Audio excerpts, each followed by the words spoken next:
Bienvenue à tous et merci de nous rejoindre dans cette nouvelle édition de l'Africa Newsroom. Aujourd'hui, 5e et dernier volet de notre semaine sur la République démocratique du Congo, avec notre dossier du jour qui sera consacré au cinéma congolais. Au programme également de cette émission, le président sud-africain Jacob Zuma visé par une motion de censure. Le vote est fixé au 18 avril prochain. Et la commission électorale se veut rassurante au Congo. Les élections auront bien lieu dans le département du Poul. Et pour nous accompagner pendant cette émission, Maurice Caboret. Vous êtes cinéaste, bienvenue. Merci. Et avec nous également Raphaël Elono, vous êtes écrivain, bienvenue. Merci beaucoup de m'avoir invité et je suis très ravi d'être parmi vous. Et notre éditorialiste Gracien Okindikiza, bienvenue Gracien. Merci Fanny, bonsoir à tous. Tout de suite l'actualité du jour.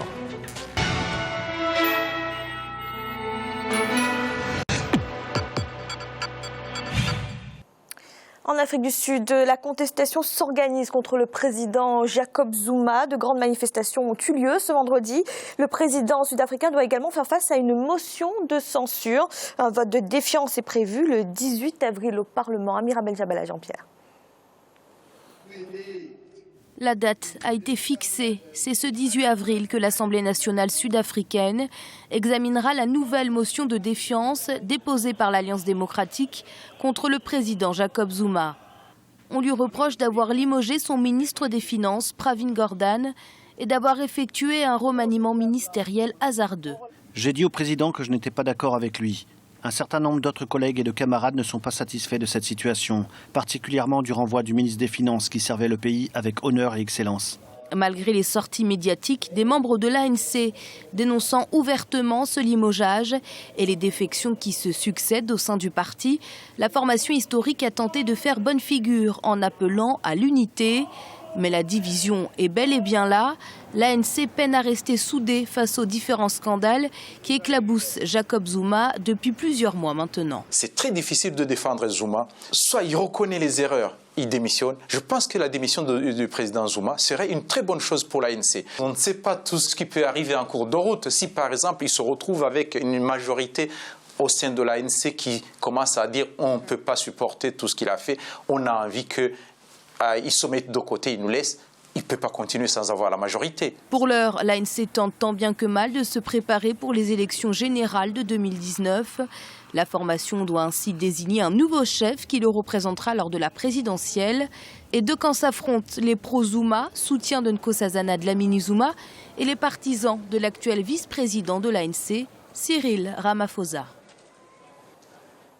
Gracien, cette motion a-t-elle une chance d'aboutir? Alors cette fois-ci, cette motion a des chances d'aboutir. D'abord parce qu'il y a l'Alliance démocratique, l'opposition, qui va voter donc, pour cette motion, donc la déchéance du président Zuma. Il y a aussi le groupe de Malema. Mais il faut dire qu'aussi, au sein de l'ANC, il y a des gens qui réclament le départ de Zuma. Il y a des gens qui ne sont pas contents de ce qui se passe. Cyril Ramaphosa, déjà, il n'est pas content. Le vice-président. Le vice-président, il n'est pas content. Il y a Mantaché, qui est le secrétaire général de l'ANC aussi, qui n'est pas content de limogeage du ministre des Finances. Donc, ces gens-là, ils peuvent influer, ils peuvent, disons, faire en sorte que Zuma soit déchu de son mandat de président, pour qu'au moins l'ANC apparaisse sous, disons, de bon augure, que ce soit un parti qui reprend des forces, plutôt que de se retrouver à la fin du mandat de Zuma avec une ANC qui est laminée complètement, qui ne pourra même pas gagner les élections législatives. Qu'est-ce que cela impliquerait que justement des membres de l'ANC se mettent du côté de l'opposition et de Julius Malema pour une telle motion de défiance? Alors, on ne peut pas, rien n'est exclu dans cette situation, surtout après le limogeage de son ministre. Il y a certains membres de l'ANC qui peuvent voter la motion de censure. Avant, les membres n'étaient pas contents, mais votaient donc contre cette motion. Mais aujourd'hui, on peut vraiment rien exclure, mais toujours est-il, c'est le réel politique, éventuellement que Zuma peut négocier ces gens. Mais il s'agit maintenant d'une élection présidentielle. On parle de déchéance, mais ce n'est pas ça en réalité qui est visé. C'est surtout pour savoir si c'est Mme Zuma qui va se présenter pour l'ANC ou Cyril Ramaphosa. Donc il y a l'enjeu qui se présente au sein de l'ANC déjà, mais dans cet enjeu, il y a l'opposition aussi qui s'invite. On ne sait pas finalement qui va jouer le jeu de l'autre. Alors Gratien, tout ça est quand même venu du remaniement ministériel et du limogeage de Pravin Gordhan. Pourquoi le limogeage du ministre des Finances a cristallisé autant de contestations? Mais finalement, ce n'est pas le limogeage de son ministre qu'on peut dire qui cristallise disons, l'attention des gens. C'est surtout cette famille Gupta. Son ministre, il s'était opposé à certains financements de cette famille Gupta qui règle les affaires en Afrique du Sud. Pratiquement, certains disent que c'est cette famille qui influence, qui préside l'Afrique du Sud. Voilà, ce qui se disait, c'est qu'elle a influencé des décisions du gouvernement. Oui, et donc, en limogeant son ministre, les Sud-Africains ont compris finalement que c'est la famille Gupta qui prend le dessus.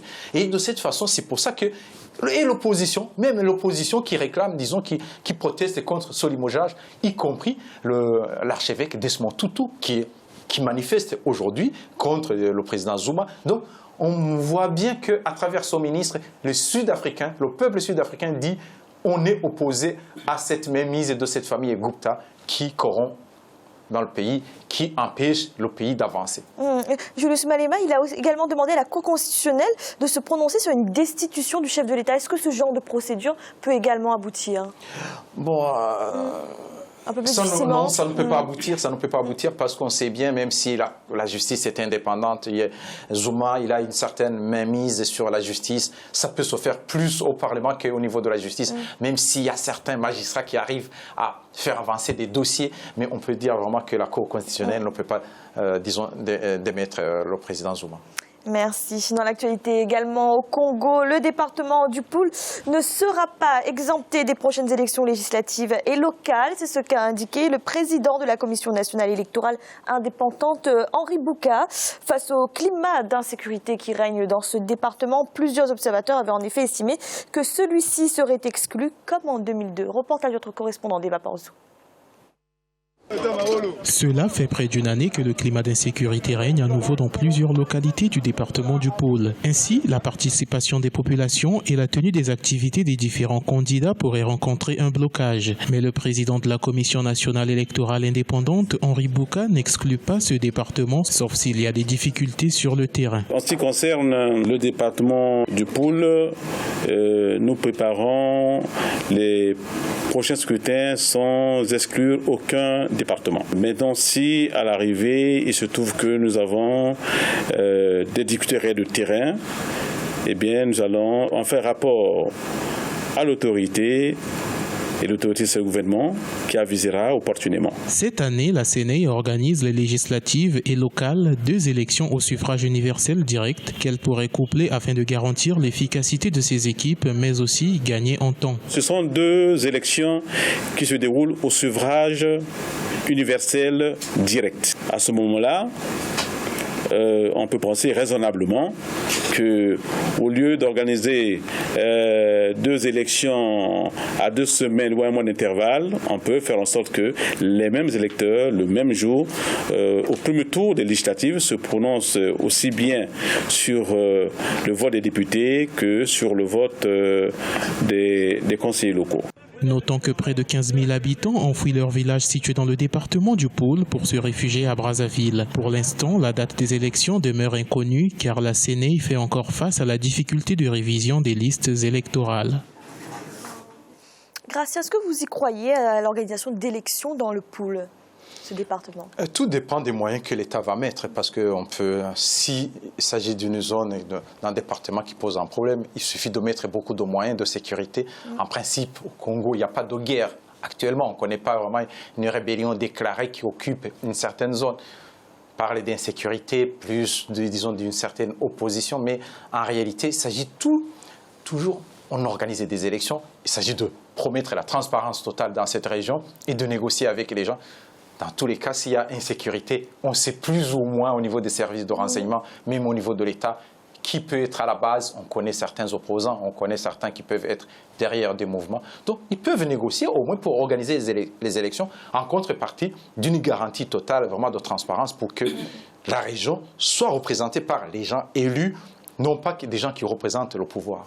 Alors pourtant, 1 an après les violences qu'il y avait eu dans le pool, les civils continuent de fuir le département et les acteurs politiques restent divisés sur la question. Quel regard portez-vous sur la situation dans le pool? Bon, le problème, c'est que dans ce département, on se dit, le pouvoir se dit en même temps que c'est une zone où il y a l'insécurité, une zone dominée par l'opposition, et le peuple, disons, s'attend à ce qu'il y ait des attaques, des représailles de l'armée, et de cette façon, il y a les gens qui fuient, et ça dépend, il y a des méthodes. On peut, disons, parier sur un certain pourrissement.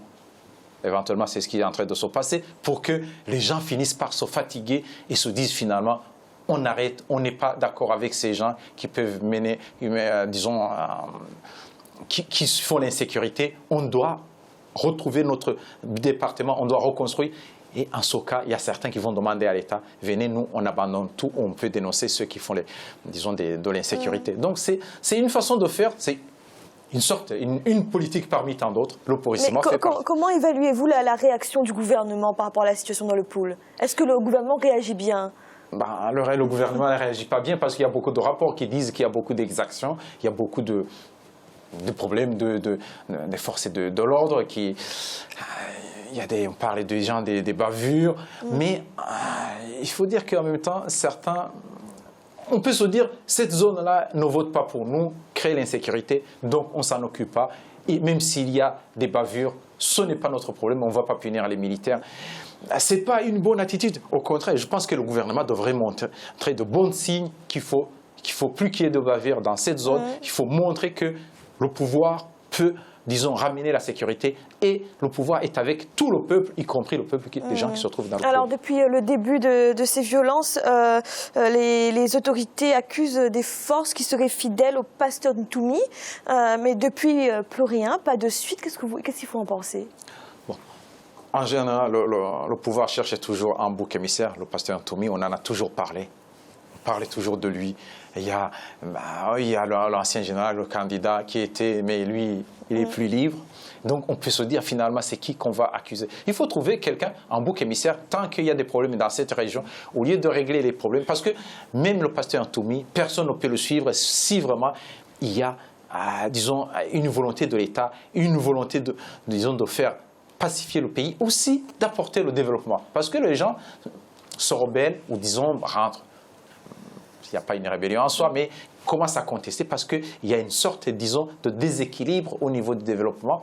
On peut estimer qu'on n'est pas assez aidé, on n'est pas assez... il n'y a pas beaucoup de développement dans notre zone parce qu'on estime qu'on est dans l'opposition. Et donc, de cette façon, le pouvoir doit essayer de montrer le contraire pour qu'il y ait la sécurité. L'opposition avait demandé, avait en tout cas proposé une enquête internationale. Est-ce que ça, c'est possible, ça? On n'a jamais vu rarement un pays qui accepte une enquête internationale, surtout qu'il y a des enquêtes qui ont été déjà produites, les FDH et des Amnesty qui ont déjà produit des rapports de ce qui se passe dans cette zone. Si on parle d'enquête internationale, c'est bien que le président Sassou Nguesso ne va pas accepter ces enquêtes. Aucun pays n'a... Très peu de pays vraiment en Afrique peuvent accepter les enquêtes internationales, alors qu'on devait les accepter pour qu'il y ait la lumière, du moins quand on s'accuse de rien. Mais si on sait qu'il s'est passé des choses, on ne va pas accepter ces enquêtes. Alors Gratien, plus généralement par rapport à ces élections législatives et locales qui doivent se tenir au Congo, la commission électorale parle déjà de problèmes de financement, de moyens. Est-ce qu'on peut être optimiste quant à l'organisation de ces élections en 2017, car elles sont prévues cette année? Ah oui, déjà il y a un problème disons, des fichiers des électeurs. Donc on peut se dire que ça commence mal parce qu'on ne connaît pas bien ceux qui vont voter. Et puis un problème de financement des élections, on en parle souvent en Afrique, mais les élections coûtent combien? Ça dépend de tout ce qu'on veut mettre dans les élections. Il y a certains qui pensent que quand on organise des élections, il faut acheter des Mercedes, il faut acheter des... Mais les gens circulent dans le pays sans aucun financement. Quand on organise un référendum pour modifier la Constitution, vous voyez, dans tous les pays, ça se fait. Dans beaucoup de pays, on n'a jamais demandé un financement pour organiser un référendum pour modifier les élections. Pourquoi, quand il s'agit des élections présidentielles ou législatives, on doit demander de l'argent? Pour faire quoi? Pour organiser des élections avec des urnes en or? Mais on a besoin qu'il y ait des urnes en bois, on peut voter. Donc, pour moi, c'est un luxe qu'on se donne alors qu'on a besoin juste des élections. Merci. Nous allons marquer une courte pause dans la deuxième partie de l'Africa Newsroom. À tout de suite.